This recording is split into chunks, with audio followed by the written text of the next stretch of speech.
Hello everyone. This is the video lecture for College Algebra, Math 1314, Section 1.2. We're going to be solving for x. So, let's get right to it. Question number 1. Solve for x. That's the directions for almost all these questions today.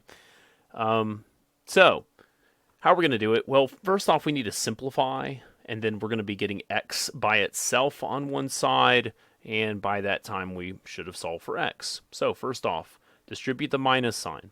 And so then I have 5x minus 3x. Notice here, two negatives make a positive, and that would be a positive 3 is equal to 11. Okay. I'm going to combine like terms. So these guys here make a 2x. I'm going to minus the 3 on both sides. And we should get an 8. Divide by 2 on both sides. So x is equal to 4. There's your answer. Pretty easy. Next one. Number 2. All right, so there's no way to just simplify this right now. What we want to do is just get all of our x's on one side and our numbers on the other side. So minus the 3x to both sides. It cancels over there. And on this side, you should get a 4x. I'm doing it this way by moving the 3 over here because I'm going to end up with a positive, and that is a lot easier and a lot better. It's just easier to work with. Minus 5 on both sides. So 4x is equal to 44. Divide by the 4 on both sides.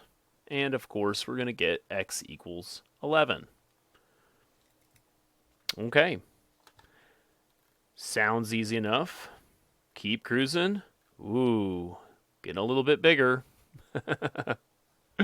So, we need to simplify first, and then combine like terms, etc., etc. All right, so distribute my 8. I'm going to distribute the negative 9. I'm going to distribute the minus sign. So then we get 8x minus, what is that, 72? Minus 9x, two negatives, make a positive 72. And that's all equal to x plus 8 minus x, two negatives, make a positive 6.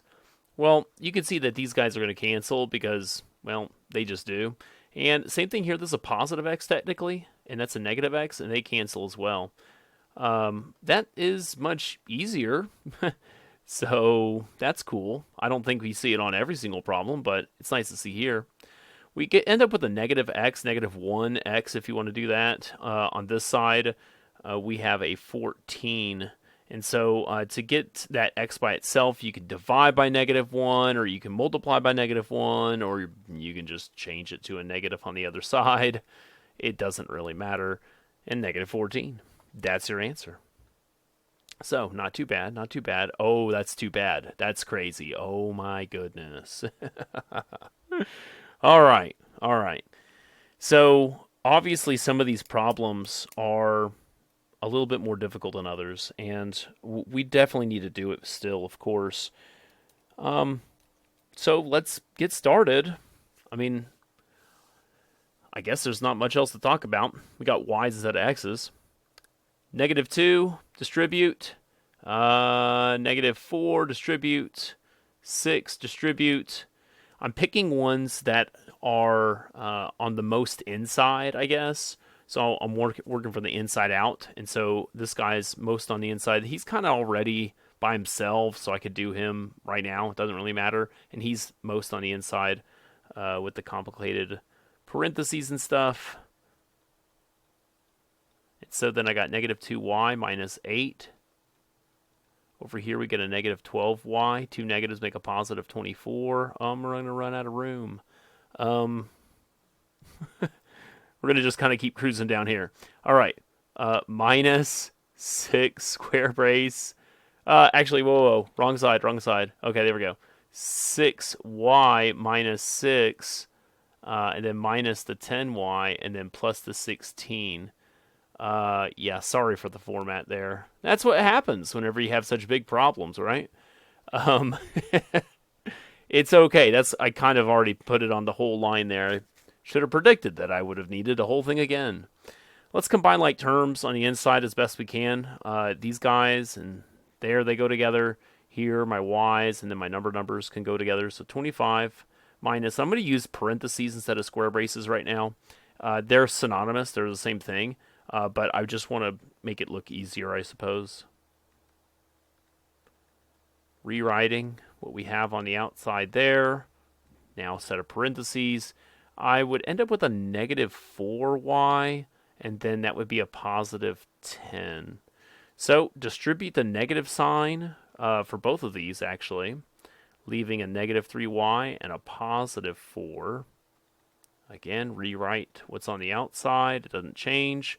A positive 4y now, and then a negative 10 when you distribute. So there's still a lot of stuff floating around here. What I want to do is I want to get all my y's on one side and numbers on the other side. I'm just going to go ahead and do something like that. So I'm going to just move all my y's over here right now. And so those will cancel, and I'm just going to kind of put all three of these together into a single thing, and these can go together as a 29. So here we go. 12 minus 7 should be a 5y. And then I got a 29 right there. Over here, these combine to make a 14. So minus the 29 on both sides. So we're looking at a negative here. I'm just going to go ahead and use my calculator just to make sure that I'm not going to mess up this subtraction. And I got a negative 15, which is good. And so I divide by 5 on both sides. And there's my final answer. It's negative 3. All that for a negative 3. That was a pretty big problem. So there's not much else I can recommend. I suppose that we could use a calculator of some sorts to kind of help us out here. I'm not talking scientific. Actually, a scientific calculator could actually help you out a little bit here. But a graphing calculator would certainly help out a lot as well. I'm not going to show that, but there's just other possibilities out there. Okay, let's keep going. So there we go. Number 5. All right, so now we got fractions. These are actually not too bad, really. So what I want to do is I want to show you a trick to get the common denominator very quickly. And you don't have to use this trick. I'm choosing to use this trick because I like it. It's really fast and easy. I'm going to multiply every single term here by 12. Okay, now the way I'm doing this notation is really bad, but everybody's going to get a 12. He's going to get a 12. This guy's going to get a 12. This guy's going to get a 12. Just 12 times everything. Now, why is it there a 12? Why did I choose 12? Well, let me show you. It's 4 times 3 makes that 12. And so you can very quickly get these problems done by just multiplying these together to get a number, and then you just put that in the numerator for each one of these terms. And so what you actually end up with here is going to be a 28 times 12, which I know is big, but we'll work on that here in a second. I got the 12x over 4, and then I've got a 12x over 3. And the reason why I was doing this is because these guys are actually going to cancel. So let me go ahead and use another color. What is 12 divided by 4? Well, it's a 3.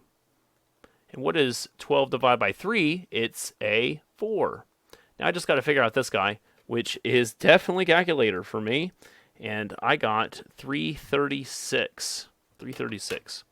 All right, now I just need to solve for x. And I'm going to go ahead and switch back to black here. Add 3x to both sides.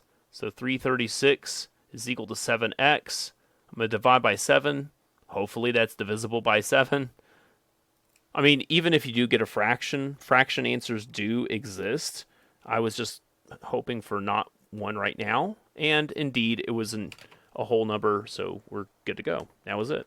So that's the method that I use. I think it's pretty quick and easy. It works. I like it. It's fast, simple. Moving on. So here's another one. Same style. I'm going to ask you, what number would I be multiplying all of this stuff by here? You probably got it. It's 33. The reason why is because I got the 11 and the 3 right there would make the 33. Now, that 33 is going to be applied to each one of these terms in the numerator. So 5, it's an ugly 5 there, 5 times 33 times x all over 11. 2 times the 33 times the x all over 3. And then minus 7 times 33. I'm using parentheses. I guess you could use time signs. I don't know. The time sign looks a lot like the x, so I don't like mushing those together very much. It's really up to you. All right, well, that's cool and all.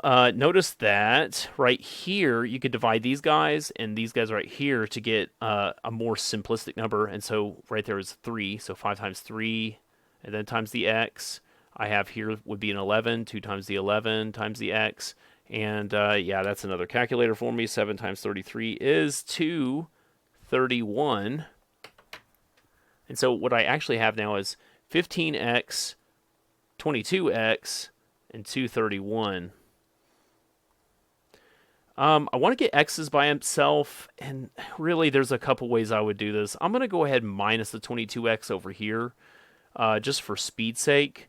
I know that I'm going to get a negative, and that's okay because I'm expecting it. And I'm just verifying with the calculator that it indeed is a negative 7x. Now, what's going to happen is when you divide by the negative 7 on both sides, you'll actually get two negatives make a positive answer here. And 231 divided by 7 is a 33. Cool. Well, that wasn't too bad at all. All right, let's keep going. Number 7. Now, let's pause on number 7 for a second here.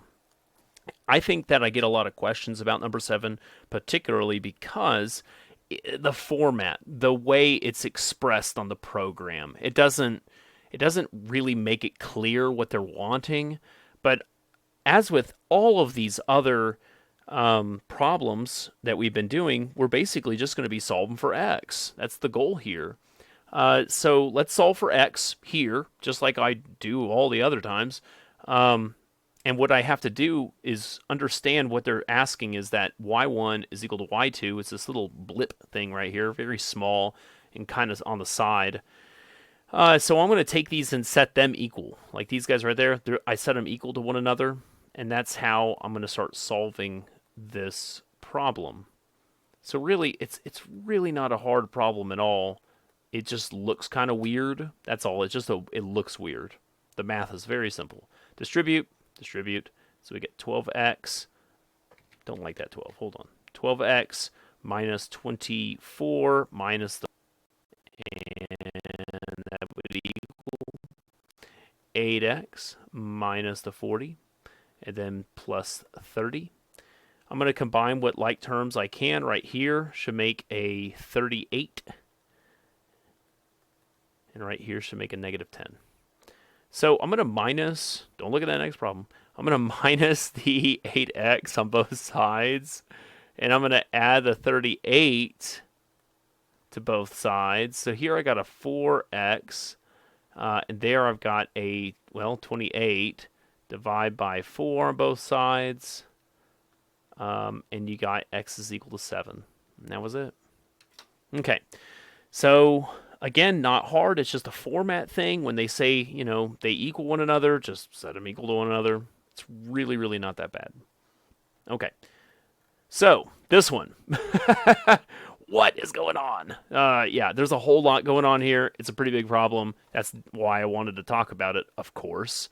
I think skipping these things would be almost silly. So, we got some kind of bar graph going on, and they give us this model. It's just a function is all it is. And we're going to use it to compare what we have as actual data values versus the model itself.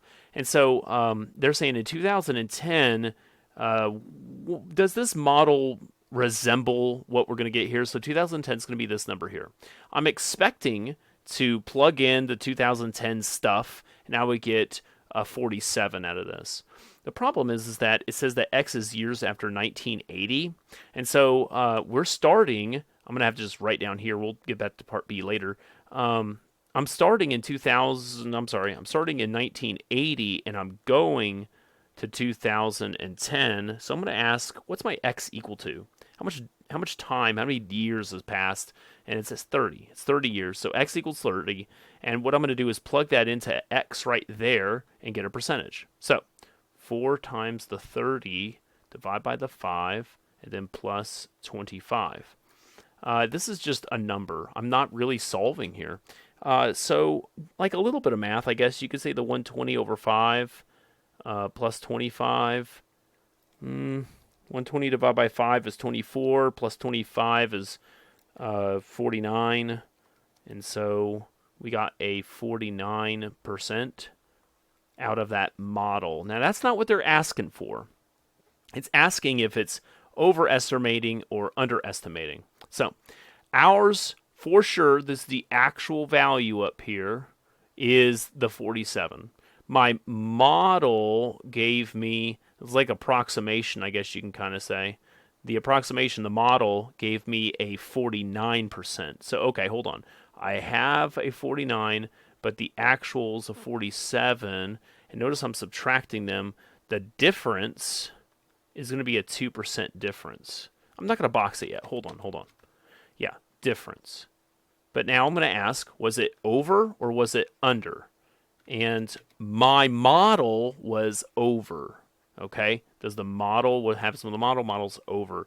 So how am I going to put this into the program? They got two options. You got the over, and then you got the under. And what you want to click is the over, and then you need to go and put the number in. It would be 2%. Don't put the percent sign because it's already there. And there you go. Not hard, pretty easy. We didn't even have to solve. But now part B. So part B is a whole different thing. I'm going to use a different color for part B. It says, when will the value be this much? So when means what year, how much time, solve for x. Okay, so solve for x is what we're going to be doing this time. And this is my P right here, actually. So I'm going to plug in 57 straight up. Don't plug in the 0.57. They don't care about decimal places and shifting it over and, no, just 57. Okay, that's how this model works. So 57, and then we're going to solve for x. So here we go. I have, this is part B now, I guess you could say. The 57% is equal to, just scrolling back up, 4x over 5, and then plus, what do we got there? 25. Awesome. Solve for x.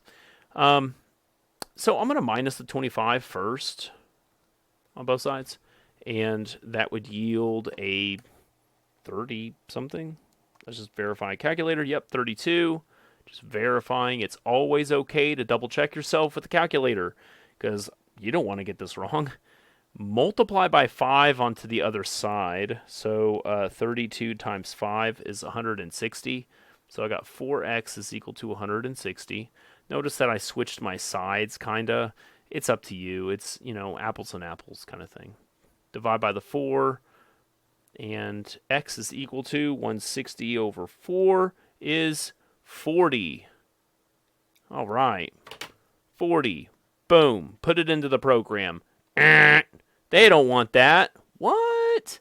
Okay, so it's going to be something like the year, and then they have a box. It's not the year 40. We're not talking 40 AD, going on here. No, it's not 40 AD. So what year is it? Well, if you know, it's X is years after the 1980, right?